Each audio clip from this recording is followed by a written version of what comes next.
Good morning, everyone. Welcome to Adding Heart to Everything We Do with HeartMath leaders Deborah Rozman and Howard Martin. I'm Charissa Sims, live event host with Humanities Team, a 501c3 nonprofit organization whose mission is to make conscious living pervasive worldwide by 2040. And I'm coming to you live from Lafayette, Colorado. Welcome, Deborah and Howard. How are you today? I'm wonderful, and thank you so much, Charissa, for hosting this, and look forward to connecting with everyone. Doing well, Carissa. I hope you are. Thank you for Humanities Team for this great work you're doing and having events like this. And want to welcome everyone who's watching, listening around the world, wherever you are, in this great adventure called life. Thank you so much. And I wanted to welcome Deborah and Howard's audience from HeartMath, the Sign Network, those streaming live through the Humanities Team Facebook page, also Humanities Team YouTube channel, and the Stream Plus members that are here with us now. Thank you for being members here in the green room with us. So I just wanted to say, because it's a live program, we will have time for comments and questions, and try to get your question in within the first 30 to 40 minutes of the program. You can post it in the chat wherever you're watching, and you may get your question answered by Deborah and Howard. So I'd like to share a little bit more about our guests, Deborah Rozman and Howard Martin. I'm going to start with Deborah. She is a founding executive director of HeartMath Institute and a key spokesperson for HeartMath and the HeartMath system around the world. Along with helping develop, oversee, and conduct HeartMath training programs since its inception in 1991, she has 30 years experience as an entrepreneur, business executive, educator, and author.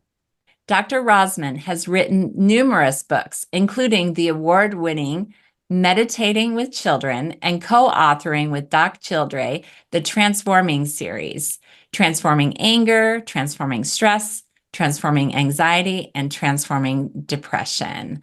So now let's go to Howard Martin. Howard is one of the original leaders who helped Doc Childre found HeartMath and has been with the organization since its inception in 1991, serving as the key spokesperson and executive. In 1999, he co-authored with Doc Childre the HeartMath Solution, considered to be a classic and the definitive work on the intelligence of the heart. Howard is also a contributing author of the new book, Heart Intelligence, Connecting with the Intuitive Guidance of the Heart. During his career with HeartMath and the Global Coherence Initiative, Howard has been instrumental in developing practical yet dynamic programs to tens of thousands of people in audiences worldwide. Welcome, Howard and Deborah. So excited to be with you both today and talking about adding heart to all we do. Yeah, let's talk about our favorite thing, that adding heart to everything we do, which is pretty much our life's work. So I'm looking forward to our conversation and hope everybody gets some benefit from it. Wonderful. Well, Deborah, let's talk about how HeartMath was established and what was the purpose and the reasoning behind founding HeartMath. Well, our founder, Doc Childre, through years of meditation, knew that the heart and is an intelligent system. It's where we go for answers and how we can validate the heart.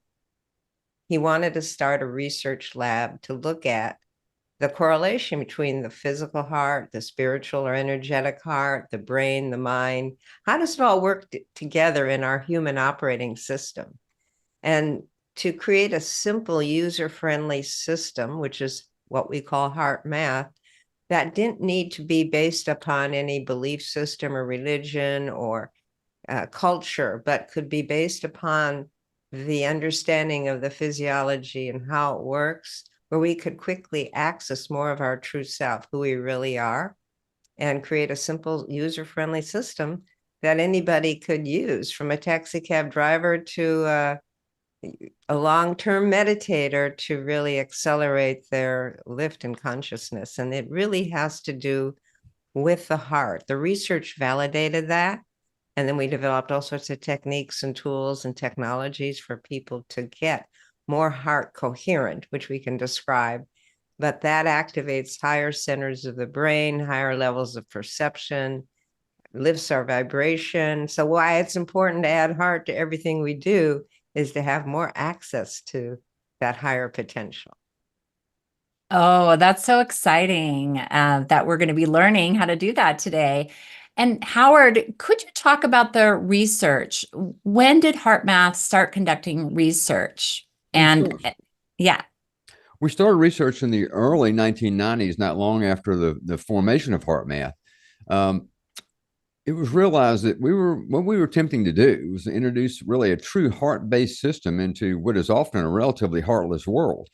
It wasn't that this hadn't been done all along for thousands of years. Heart had been talked about, revered, sung about, on and on it goes with heart, but yet heart remained something that was looked at more philosophically or spiritually, and not necessarily as something that was a pragmatic, intelligent way of living. So we realized that, we needed to do heart a little differently.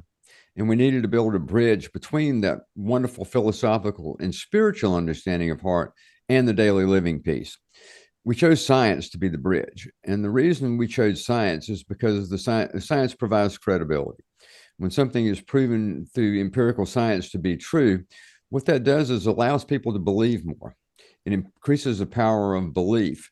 So the things people feel inside about heart, that they intuitively know about heart, suddenly come to life in a new way, right?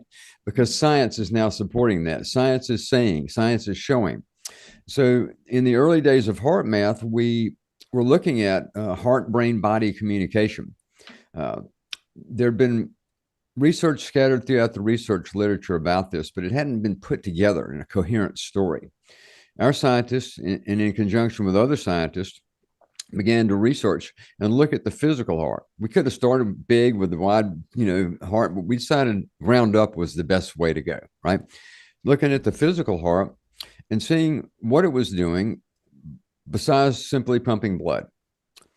And what was found is that it's actually a very powerful and important information processing center in our body, sending powerful healing commands to the brain and throughout the entire body. So we began to map out how is it doing that. We determined the 4 ways. I won't have to necessarily describe all of that, but there are 4 primary ways in which the heart was actually biologically speaking to us. That research over the years has expanded and expanded into really interesting social science research.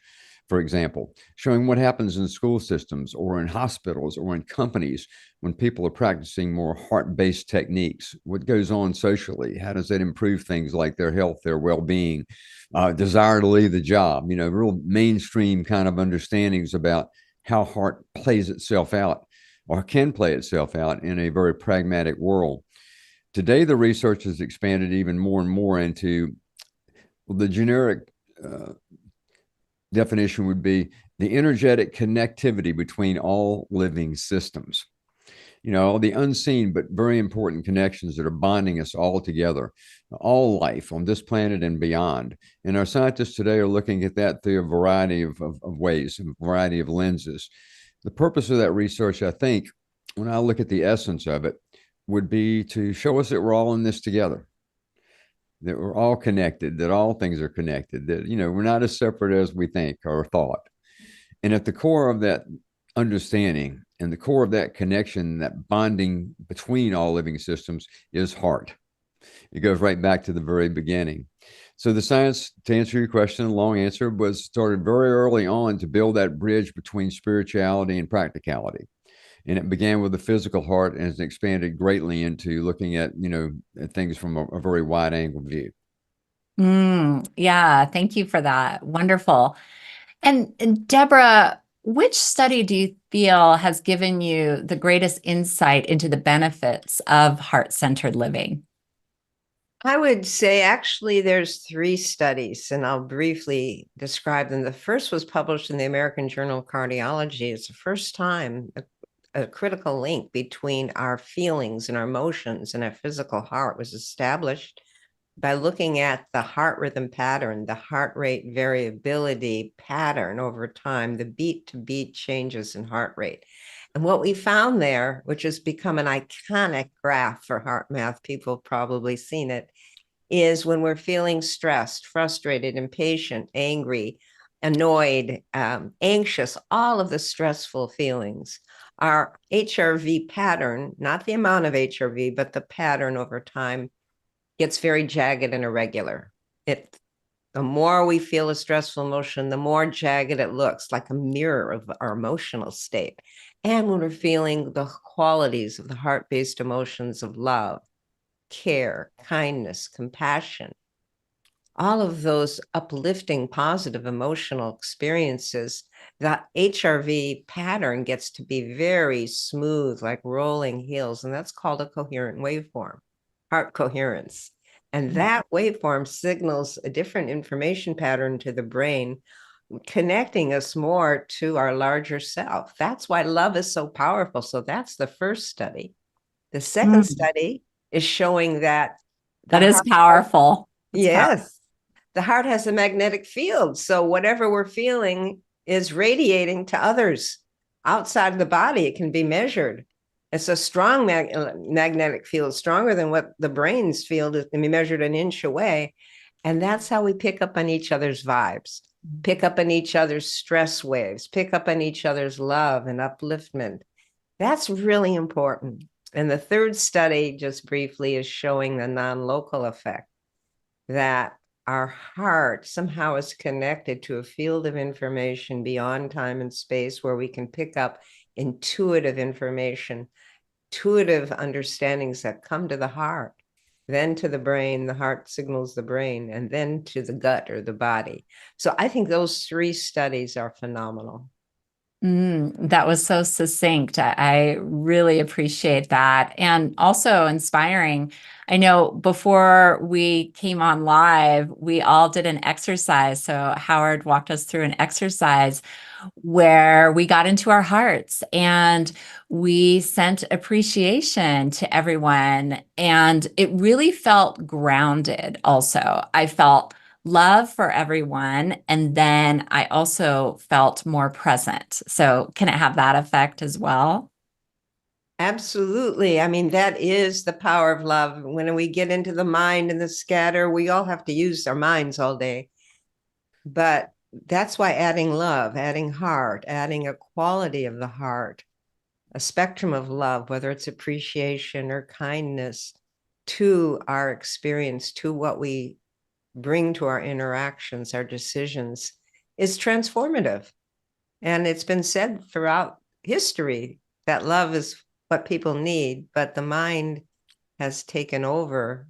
And when we add heart, it synchronizes the mind and heart. So it is really the next stage of human evolution, human intelligence. That makes sense. And what a synchronicity that we're doing this interview today because it's World Kindness Day. It is. That's right. Isn't that amazing? So I saw that on the news when I was working out. Well, Howard, do you feel that being heart-centered can help us be less reactive and less judgmental of others? Yeah, it's probably one of the primary ways, or maybe even only way Oh, we can get past some of those normal mechanical psychological patterns that we have.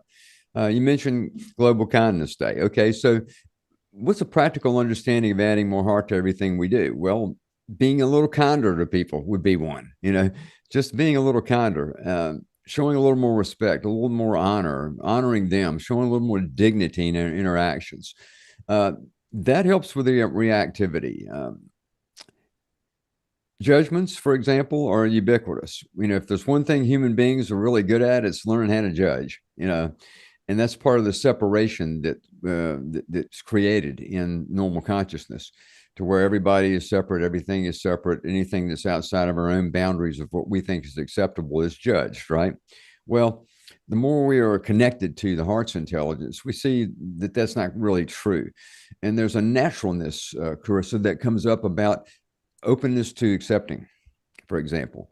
Desire to cooperate would be another. The commonalities between each other begin to show themselves. It becomes easier to feel more compassion for someone rather than judgment. These are all characteristics of development of that connection to something we already have inside, which is our beautiful, magnificent heart. And as we do that, it does help us with emotional reactivities and things like that. And I think right now that's one of the most essential needs the world has. And I believe it is happening. Let me just say the optimistic side of this. There are so many magnificent, wonderful people in the world today who have changed, are changing, are contributing. The world is going through a lot of upheaval, but it's really headed in a great direction, and people are representing the newness of that direction. At the same time, it's clear that we see what you're talking about on a mass scale. We see the separation, we see the biases, we see the judgments happening at micro and macro levels in what is playing out as a very polarized world. Heart is what can bring that together. Heart is what can heal that separation. So yes, it helps with personal reactivity, with the better regulation of our emotional self-management. It opens the door for an experience of that feeling of connection, that feeling of care, compassion, and love that I think at the core of who we are is what we really want. And it is through adding heart to what we do in practical ways, like being a little kinder today or tomorrow as well, that can really help with that so much. Yes, thank you for that. Such wonderful advice.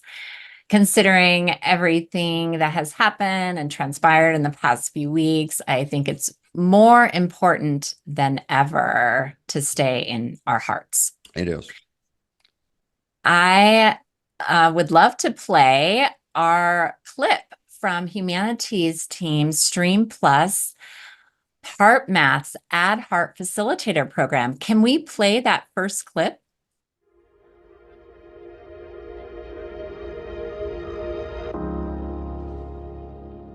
Have you ever had those times in your life when you really felt like you were in the flow, when you were really at your best?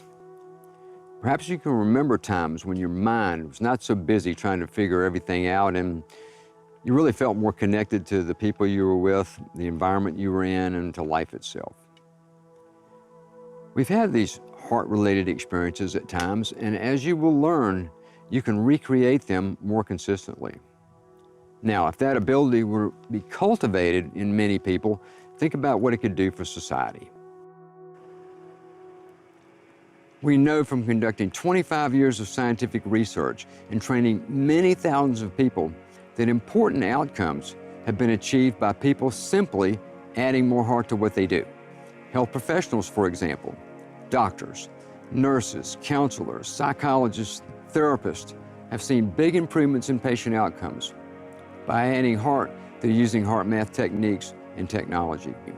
Improvements in heart arrhythmia, blood pressure, asthma, diabetes, anxiety, depression, and a lot more. In family and relationship settings, communication has been improved and conflicts have been resolved more easily. In today's business environment, heart is now a lot more accepted. And to be honest, I feel adding heart is essential in making better business decisions, improving communication, especially with our coworkers, and to remain resilient. We've seen leaders be able to inspire their companies in new ways that engender more innovation and more creativity. In essence, adding heart can have a direct application on business outcomes. Athletic performance, that's a good one. That's another area where adding heart can create improvements. We've trained professional athletes, golfers, football, baseball, and basketball players, and even Olympians in simple HeartMath tools and techniques that have been shown to improve their athletic performance. The educational setting is another area where we have done a lot of work. We care about children. We care about the well-being of young people. We've trained many, many teachers, and we've worked in academic institutions and universities. When applying HeartMath tools and technology to the educational process, we've seen student behaviors change and actual test scores have been shown to be improved. These are all just examples that you can possibly draw from to consider how adding heart is going to benefit you and your ability to help others.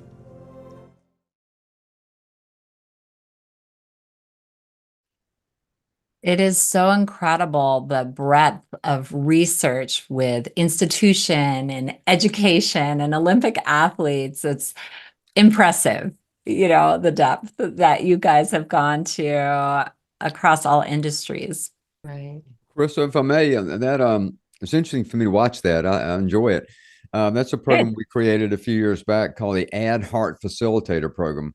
And it's a program designed to teach or share some basic heart math techniques and basic heart math science, and then more importantly, to help people understand how they can go out in the world and share that information and their heart with others. It's available on Humanity Stream. It's something Humanity Stream licensed from us. I'm so glad it's there so more people can experience it. But that's what that clip is from. And I haven't seen it in a while. So looking back at it now, that's why it was fun for me to say, okay, that's what we were doing in that program. That thing looks pretty good, So I was happy to see it again. Yeah, it's very well produced and yeah, good. It's amazing. It's an amazing program. And the exciting thing is Humanities team also offers a certificate for completion of the course. So that's wonderful. And it's just exciting to imagine everyone using these heart math techniques to add heart to everything they do.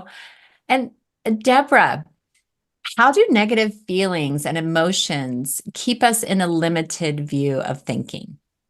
That's a wonderful question. And let me start by saying we don't have to be a victim of our anger, anxiety, what we call negative emotions, the really draining emotions. We prefer not to use the term negative or positive if we can, but the emotions that drain us and create that incoherent, scattered pattern in our heart rhythm. Because what happens is anger, frustration, impatience, all of those draining feelings that don't feel so good signals the brain to go into fight, flight, fright, a stress response, which shuts down our bigger picture thinking, shuts down our higher intuition and cognitive function. So hanging there, saying in those negative or destructive or just uncomfortable feelings is not something we want to do for a long period of time. That's why we wrote the Transforming Anger, Transforming Depression, Transforming Anxiety, because we don't have to. We can choose to feel differently. And sometimes we need to activate and add the power of the heart's energy and in guidance to be able to raise above those feelings, not repress them or vent them or deny them, but befriend them and have a bigger view of why we're feeling that way. And then how to balance that out, how to take it to a neutral state, how to see a different perspective about the issue that we were feeling anxious, impatient, angry about. And that's really changing consciousness. It's really about utilizing those draining emotions as signals for us to go back to the heart, add heart, balance out, and get more coherent so we can access our higher cognitive, our higher brain capacities to make more heart intelligent choices and decisions by getting more into that heart coherent alignment, just sending a different signal from the heart to the brain so we can see a bigger picture about the issue. And that's really learning how to utilize the human operating system in a different way than most of us were ever taught or taught in school, certainly. And so much of social media and today and political divisiveness is based on those driving, draining emotions and fear. And so that plays out in all sorts of choices. But I actually, like Howard said, I'm very hopeful that eventually people are going to go, wait a minute, nothing's working. Let me go deeper into my heart for the answer. Because that is what humans do. We go take that walk in the woods or walk by the beach to try to find a connection with something deeper in ourselves for our solutions to our own problems. That's heart. That's adding heart. And that's what the HeartMath techniques and tools and technology are all designed to help us do. Wonderful. And Howard, I was wondering if you could expand on how can positive, more loving emotions open up to greater insight and bigger picture thinking? Well, I think that we all can and do consciously or more consciously or less consciously at times than other times access a field of information that is generally called consciousness. It's a vast, infinite field of information. We draw from that field, we bring that into our system and interpret that information through our five senses and turn that into our version of reality in a moment in time. And that's happening constantly, in a moment in time. So consciousness field, we draw it, we interpret it. This is reality. And so we live in these big shared realities, of course, like we're on planet Earth, we're on a Zoom call today, these things like that. But within that context, we are all uniquely creating our version of that. Now, the more heart connected we are, the more coherent we are, the more coherent our own field is. And within that coherent field, we are able to access a different set of information or a different quality of information from the larger field of consciousness, right? And I mean, let's put that in practicality. Do we make our best decisions when we're angry and frustrated? Absolutely not. We know the answer to that. When we're in a more open-hearted state, again, kinder, gentler, more appreciative, more caring, our field is changing and it's drawing in a different kind of information. That information can be insights. It can be practical insights. It can be big insights about life's directions or about, solutions to major challenges. It can be little ones like what to eat, there's a lot of different ways that flow of heart intelligence can play out. And so, yes, the answer to your question is that those type of emotional qualities from the heart do set up a different vibration in our own field that draws in a different quality of information from the bigger field, giving us the ability to discriminate more deeply, to make better choices, and to really have a life experience that is a different reality than the one we have when we're not connected to those feelings, when we're in the anger, the frustration, the judgment, the sadness, all that sort of thing. There's a different reality manifested. We can change that reality through the co-creative process and ability we have. And at the core of that co-creative process and ability is our own best friend, our heart. Did you want to comment on that, Deborah? That was wonderful, Howard. Yeah, everybody's seeking answers. And if we don't have that clear, we get confused or brain fogged or fearful. And it's always been said it's either love or fear. But what does that really mean? And how do we really make those choices? Because it can seem very distant when we're feeling separate, lonely, scared. Again, those emotions don't need to drive us. We can, like Howard was showing, what the difference in consciousness vibration we access, the thoughts we access based upon our emotion. When we're afraid, we're accessing and projecting into the future thoughts and worries about what might happen to us, our safety or others.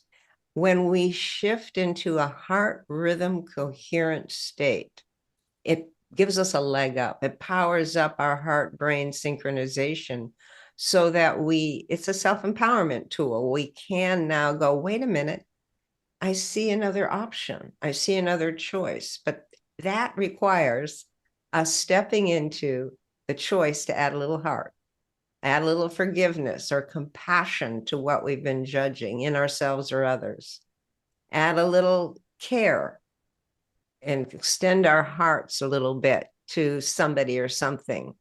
It requires us stepping into, adding heart isn't just conceptual, it's stepping into a feeling of care or kindness or compassion. And we can all do that. We can all recall a time in nature where we felt inspired or appreciative, reaccess that feeling and use it in the moment now to expand that heart-brain connection and get more clarity on the problem you were looking at.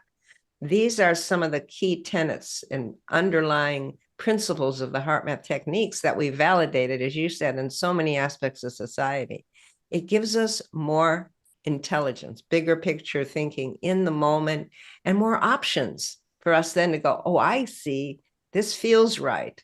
I can step into that. And then you start to create a new reality for yourself, a new relationship to others, a new empowerment of how you're going to interact with a relationship or your work or with life. So it's a very powerful access as you begin to step into a heart quality, a heart feeling, even take issues to neutral in the heart, will start to activate a different heart-brain interaction and perspective. Beautiful. What a wonderful world it would be if everyone acted in this way from their heart. Just imagining. I mean, we would have world peace, truly. We would, but you have to have love first in Love order for peace to happen. You have to add heart to have peace. But you're absolutely right. And you know what? I do see, Howard alluded to it, there's a new world emerging from this old separative world that we've had for thousands of years. More people are waking up. There's an energy in the field, the consciousness field, that's prompting more people intuitively to be a little kinder, to that we're not going to solve our problems without more compassion. People are waking up to the reality of the intelligence of the heart. It's in the field. And of course, some of our research now at the HeartMath Institute is try to measure this shift in the global field. Or how do we add to that? How do we add heart energy, coherent heart energy to the field, which makes it easier for others? So you know in your own family, if there's an argument, and you are adding a little more compassion and kindness and heart, it helps ease and resolve. Like with children, we say, go to your heart, relax, take a breath.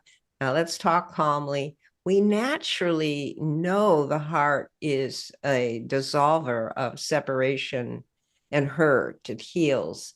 But learning to actually tap into it and use it, that's the math of the heart. And that's we've been dedicated to doing here at HeartMath for 30 years, from our own meditations, our collective experience, and our actual research and applications in society, and seeing the outcome and refining our tools and techniques and programs based on that. And it is time for the globe to know that whether it's HeartMath or other heart-based systems, there are tools for people to use to accelerate this process and utilize the political situation in the world, which can look so horrible, to see it's a prompter for millions of more people to wake up to the heart. Thank you for saying that. And it's just wonderful to see and feel both of your passion for your work over all this time, 30 years. It's incredible. Well, I'd love to open it up to questions from the audience. So if you have a question, go ahead and put it in the chat wherever you're watching, whether it be YouTube, the Green Room, or Facebook. We'd love to hear from you. And in the meantime, I'd like to play the second clip that we have on heart-based emotions. Can we play that?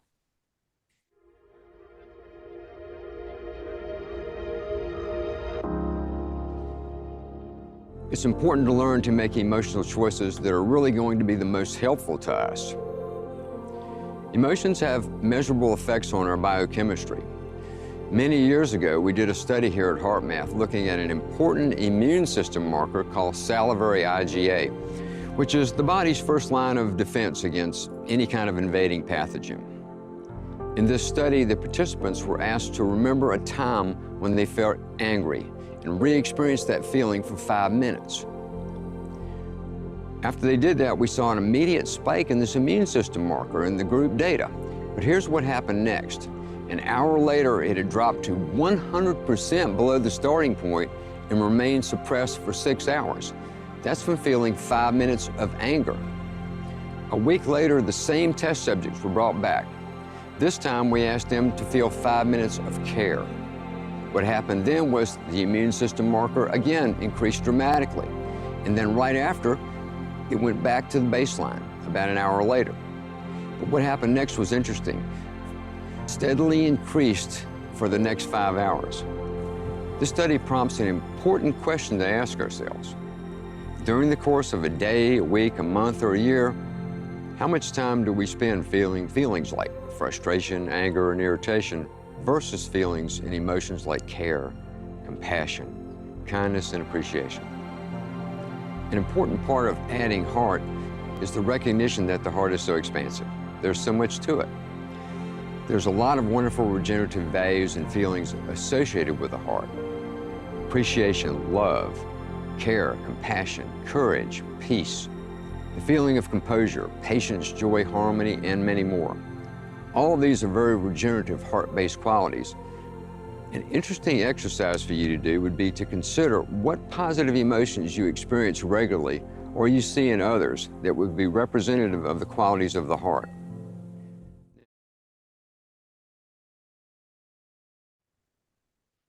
Oh, that's wonderful. Can we go through, Howard, would you take us through that exercise where you give us an example of where we felt that heart energy? Like we did before we went on air? Or what they were talking about in the program. Sure. They were saying connect with an experience. Mm-hmm. Yeah, I can do that. But I just want to, again, acknowledge, I remember that the day we filmed that, it was over 105 degrees outside that day. Oh, That's why I had on the lightest t-shirt I could find, for that, but again, well, you that's, maintained your composure. well, I tried, Yeah. but that course is available on Humanity Stream. Also, it's one of the pieces of content that's in the new HeartMath app. So it's wonderful to see that played again, and hope more people will take advantage of it and learn a bit more about how they can more structurally share their love and their heart and their care with others. But let's do that now, and let's do this for the world, if we may. Okay. Okay. So what I'd like to invite everyone to do would be to simply focus your attention in the area in the center of your chest, your heart. And if you'd like, you can close your eyes to do this, or you can leave them open, whatever's most comfortable for you. Shift your attention to the center of your chest, the area of the heart.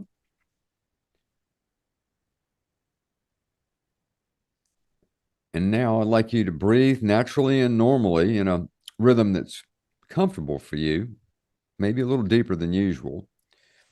And as you're breathing, I want you to imagine as if your breath is flowing in and out through the area of the heart.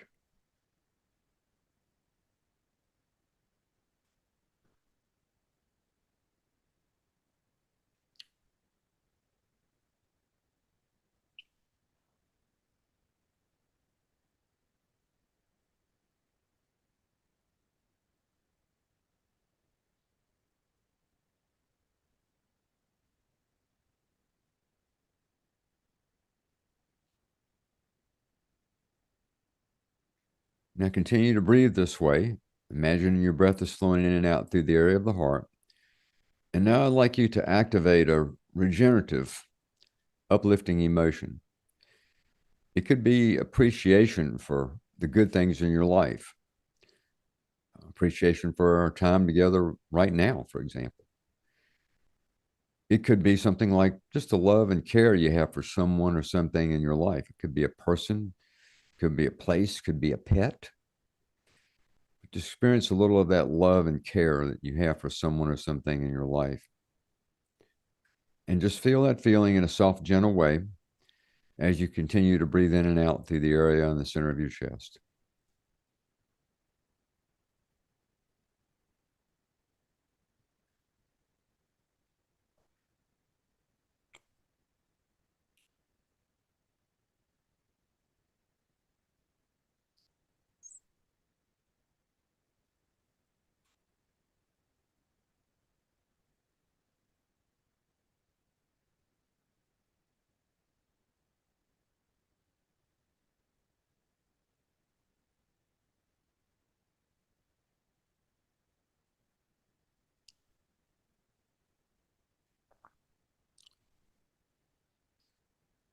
Now, I'd like us to expand that feeling. We are all connected right now, energetically, through this shared experience. All of us who are participating in today's program, wherever we're located around the world, beyond the barriers of time and of space.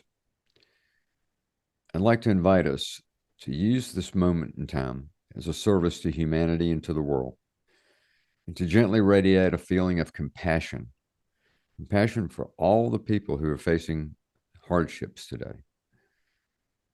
Compassion to the world itself. Compassion to the heart of humanity. And to gently radiate a feeling of compassion as an act of service to the benefit of others.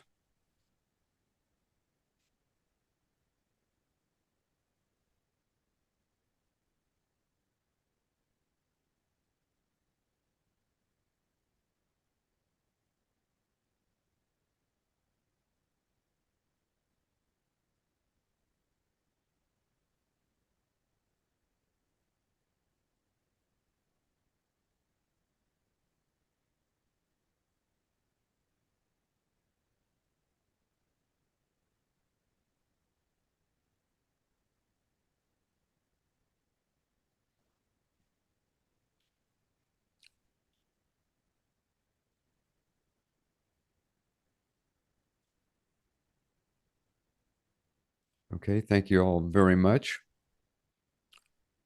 If you've had your eyes closed, you certainly open them, come back into a visual relationship to our time together. And I'll turn it back over to Charissa.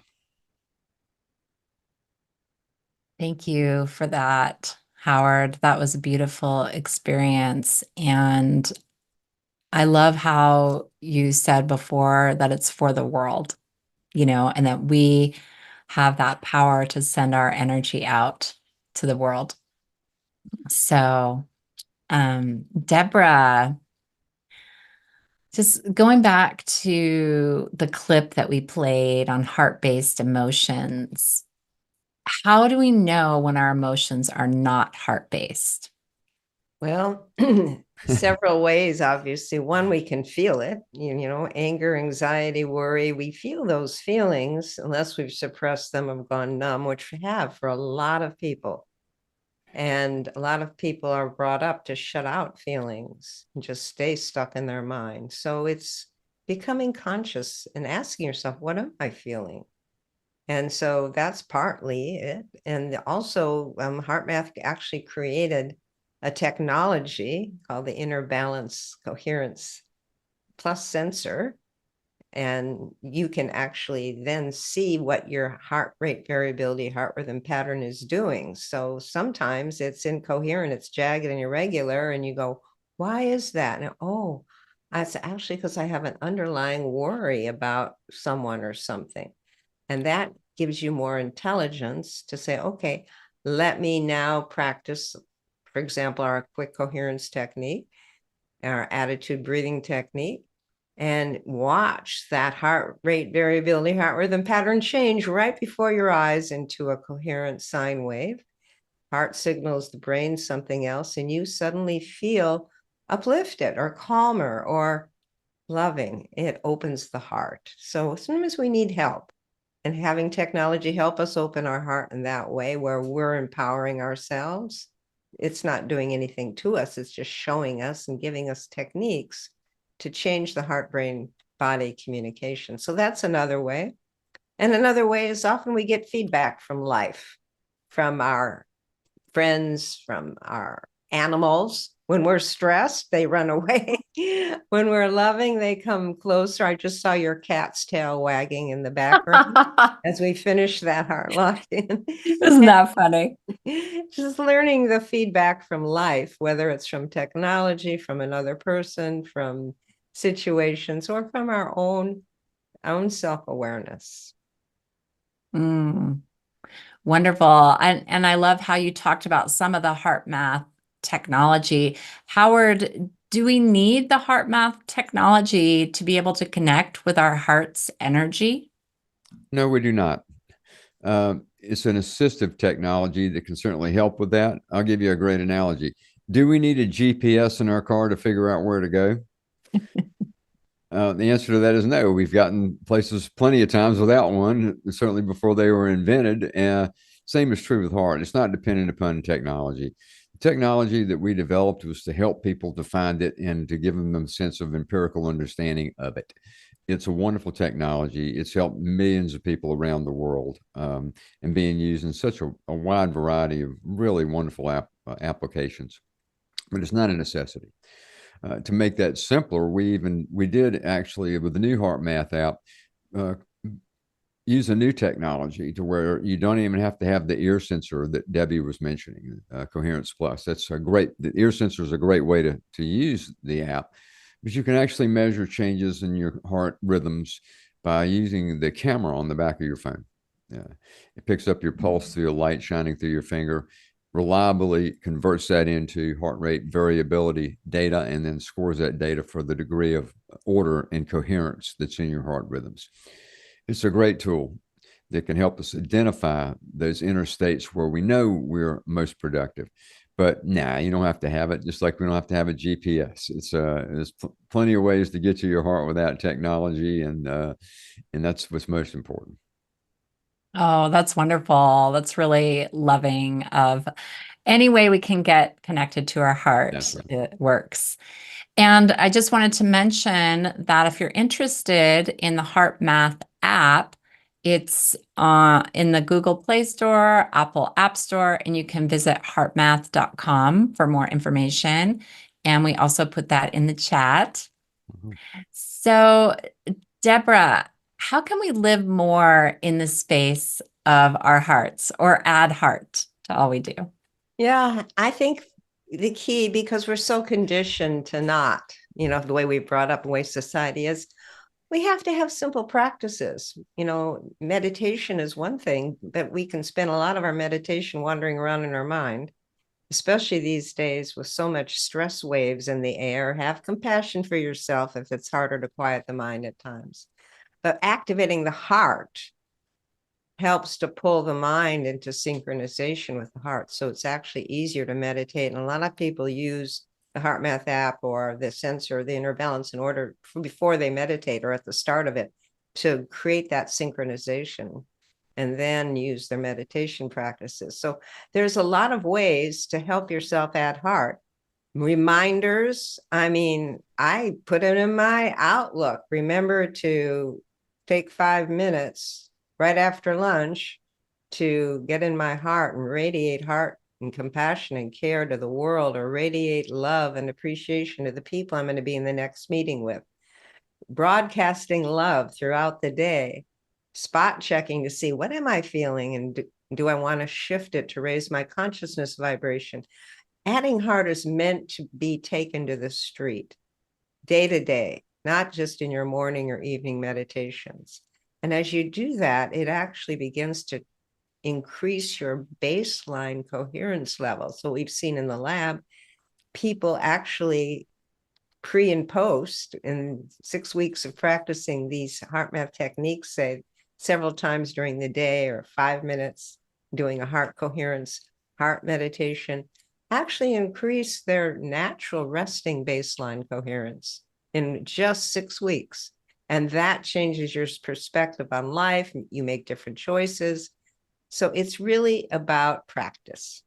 And anything else you want to get good at, whether it's practicing a musical instrument or a new language, it takes practice. So it's rolling up your sleeves, finding a system, whether it's HeartMath or something else, that helps you become more heart-based, or taking the Heart Facilitator course and following the steps that it suggests and remembering to do it, putting your heart into it, as the saying goes. Yes, thank you for that. And I wanted to mention a comment from our audience. Sandra says, thank you so much. Sending heart, love, and light from Sandra in Scotland to the world. Great. Thank you, Sandra. Yes, we do have a global audience, so it's wonderful to have people tuning in from around the world. Well, I'd love to play another clip, adding heart to the lives of others. Can we play that, Jim?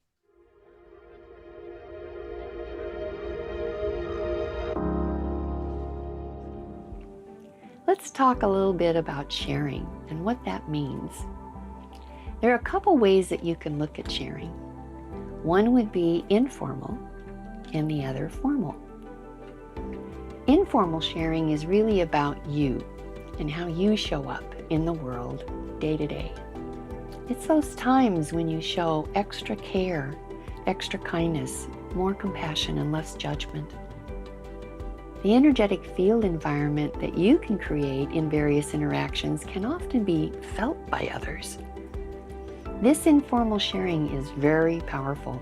It can create positive outcomes in others without ever teaching them anything formally, like a technique or showing them the technology. Formal sharing is a little different and includes the same qualities of informal sharing, but also involves guiding people through a process by introducing them to the heart lock-in technique. Taking them through an experience of heart-focused breathing, adding a regenerative emotion and radiating a heart-based feeling, and/or using the inner balance trainer. Formal sharing most often is going to show up in professional settings. You know, when you use what you're learning with people you work with to help them achieve new outcomes, and especially for therapists, counselors, doctors, coaches, business professionals, teachers, athletes, and coaches, and so on.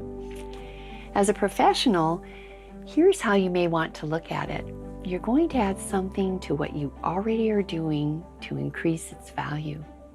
It's not competitive, doesn't take away from the process and practices that you're already using. It just adds heart to them.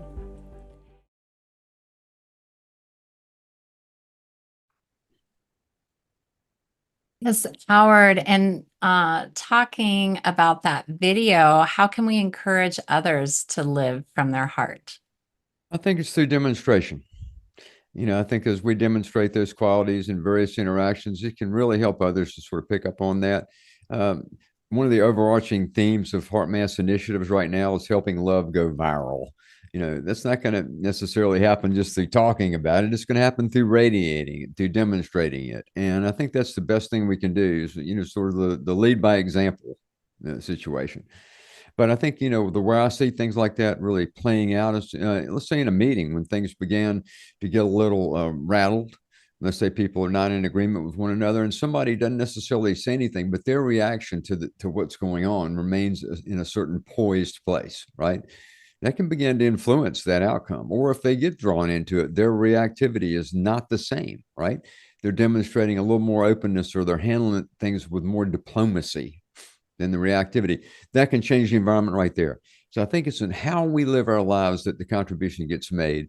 And the more of us that do it, and I truly believe a lot of people are, the more that love can go viral in a natural way. And the overall behaviors and sort of the baseline of kindness or the baseline of compassion can increase so that the world becomes a bit more naturally that way, while allowing for the world to be the world. But within the context of that, that new world begins to emerge more and more and more to where we begin to see that we are operating with more cooperation, more connection, less separation, less judgment. And I think that's how we make it through these changing times and create this new world that we all want to see. Mm, yes, beautiful.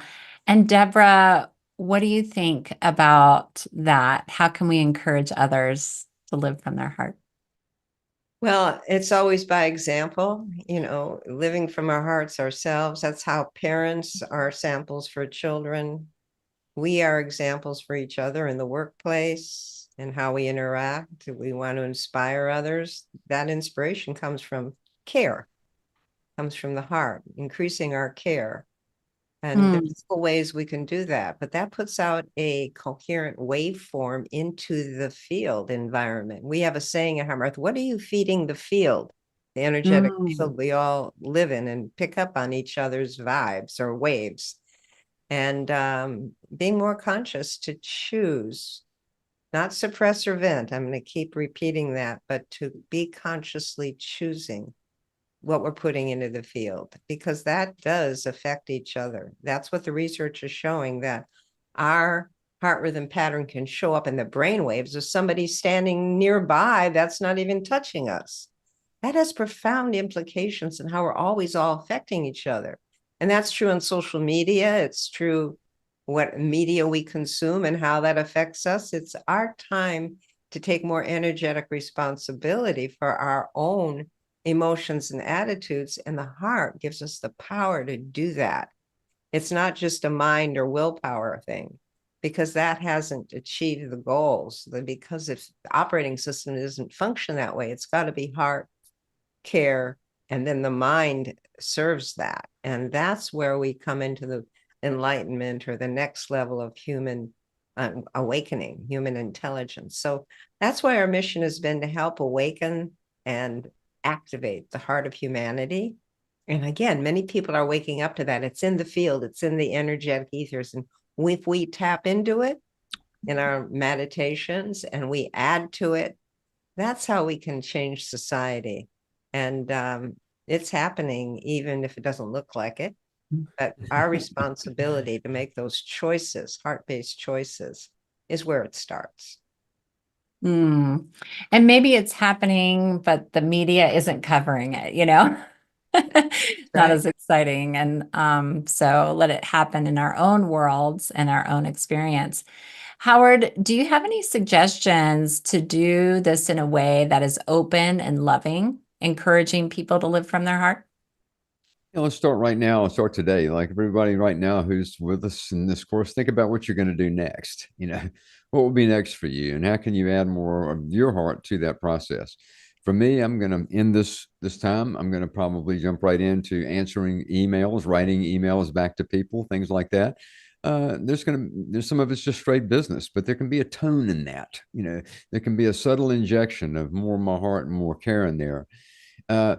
And as I do those tasks, if there are things that I don't necessarily want to do or don't necessarily want to have to deal with, so to speak, to maintain my own inner dignity and attitude about that, to continue to keep my vibration up. Those are examples of how we just continue to do it, continue to share it. Adding more heart, adding more love does not have to be a sentimental approach or a overly feeling related, grandiose approach.